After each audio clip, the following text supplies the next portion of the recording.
Before you go to bed tonight, there's something that you need to check. It might just save your life. I recall waking up suffocating and drenched in sweat. I was 8 years old, and I had one of those nights where I just couldn't sleep. The room was scorching hot, and I'd spent the whole day inside eating popsicles and watching TV. There was this weird buzzing in my ears, and my whole body felt twitchy, like it was punishing me for spending the day on the couch.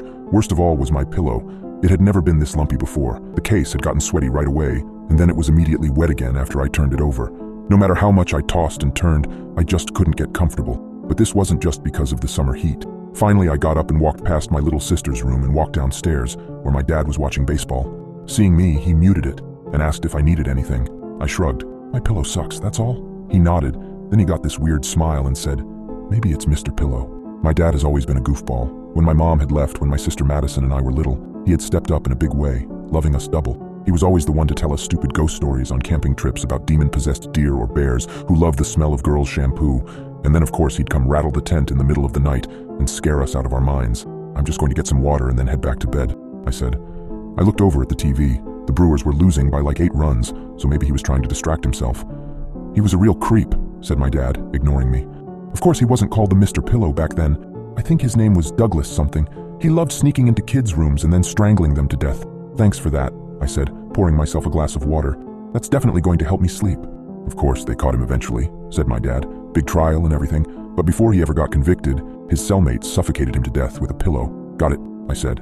I turned to the fridge and found some leftover pizza. Then I carefully started picking off the pepperoni as my dad continued.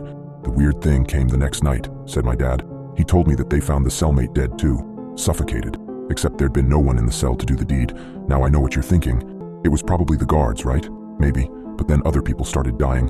Other prisoners who'd messed up Douglas, all suffocated in their beds. That's when they started calling him Mr. Pillow." "Ooh," I scoffed. "So spooky." I wasn't believing this for a second. "And then kids in the neighborhood near the prison started dying too. He said the moms would come in and find them dead in their beds. The only thing linking the deaths was that some of the kids had mentioned being uncomfortable in their beds the night before, asking if their parents had switched out the pillows. It can happen to anyone." My dad's face was blank. He wasn't blinking. "Dad," I said, "this is the dumbest thing ever. Just stop." And then in the morning they'd find the kids' old pillows stashed away somewhere, and on the bed there'd be no pillow at all, like it had just disappeared. I didn't even acknowledge that last part. I just hit the bathroom and walked up to bed.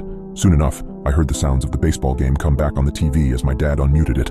Then, as I approached my room, I heard footsteps and the creak of a window. I walked inside and looked at my bed. I was missing both of my pillows. The window was open a crack, and I ran over to it. It was dark and rainy outside, and I didn't see anyone out there. Finally, I closed the window, making sure it was locked tight. "Dad," I called out. "This isn't funny." No response. My heart was beating about 1,000 beats a minute. I walked over to my closet and opened it. Inside, I saw my usual pillow sitting on the floor. I screamed and ran downstairs as fast as I could. "Dad!" I shouted. There was no one sitting on the couch. The TV was still on, but it wasn't showing the baseball game. It was showing an advertisement. It was for a pillow. It would fold up with a piece of Velcro, and the kids were able to hug the pillow. It was called Mr. Pillow. I was shaking. I didn't know what to do.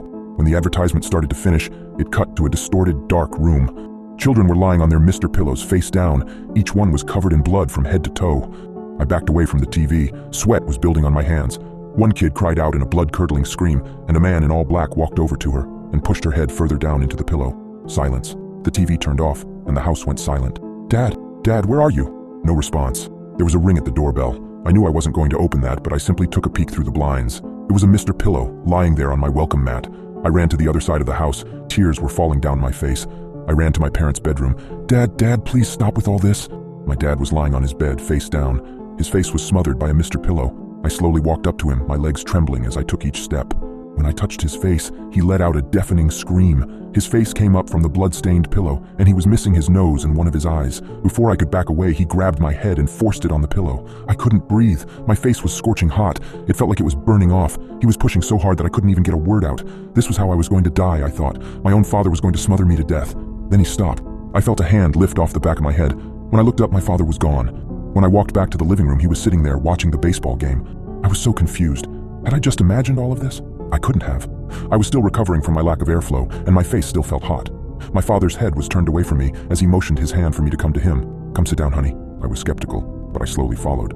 "I want to teach you a bit about baseball. You see the batter here? He's swung at 2 balls that are within the square. If he gets the 3rd strike, he goes to sleep." "Goes to sleep?" I asked. "Yes. He won't wake up." The batter was missing a nose and an eye. By the time I had walked up to the couch, I saw my father's face. He still had the same horrifying, deformed face. I backed away. He stood up and I stumbled to my knees. Everyone needs to sleep at some point.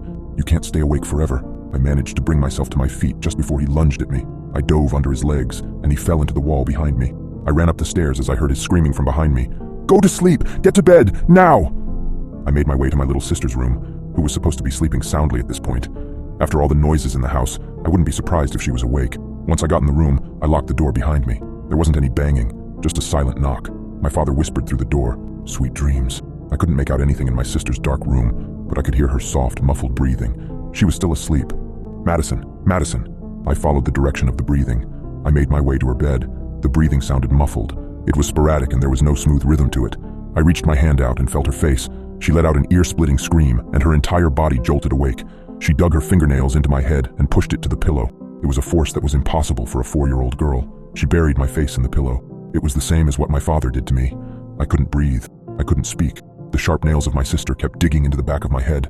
I swung my arms around, trying to grab her and get her off me. No matter where I pushed her, her nails stayed put. They didn't leave my head.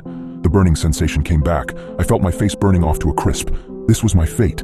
My baby sister was going to suffocate me to death. My playful, loving, beautiful little sister. My sister let out a whisper, and it sounded like blood was filling her lungs. "Go to sleep." I was losing consciousness. No air was getting to my lungs. I couldn't see anything aside from the empty void of what I assumed to be a pillow. Mr. Pillow. The force on my head lightened. I felt my sister's nails leave my skull. The feeling of blood dripping down my scalp subsided. I was able to move again. I lifted my head up from the pillow, but I wasn't in my sister's room anymore. It was no longer dark. I was in my own room. The sun was shining through the blinds. Wind was blowing through the crack of my open window. But my pillows felt different. They weren't soft. They were fuzzy. They were Mr. Pillows. I heard my dad calling for me from downstairs. "Honey, breakfast is ready." Maybe my dad got me new pillows. Maybe this was my gift. Maybe it was all a bad dream. I dreamt all of this. I'm sure of it. "Be down in a sec, Dad." I was in a hurry to rush downstairs. It was Sunday. Dad always makes pancakes on Sunday. I threw on some new clothes and splashed some water on my face. Now it might have been me still waking up or have been in a hurry to run downstairs, but I could have sworn my face looked funny. My nose looked different, and my left eye looked odd. It was a long night. I think I'm going to let my dad know that I don't like the new pillows that he gave me. So do me a favor. Take a look at your pillows. Make sure they're the right ones. Make sure they're not hot, but cold. Make sure they're not fuzzy, but smooth. Make sure your room isn't too hot. Make sure you won't suffocate to death while sleeping. Because if you don't, you're going to have a really, really hard time sleeping tonight.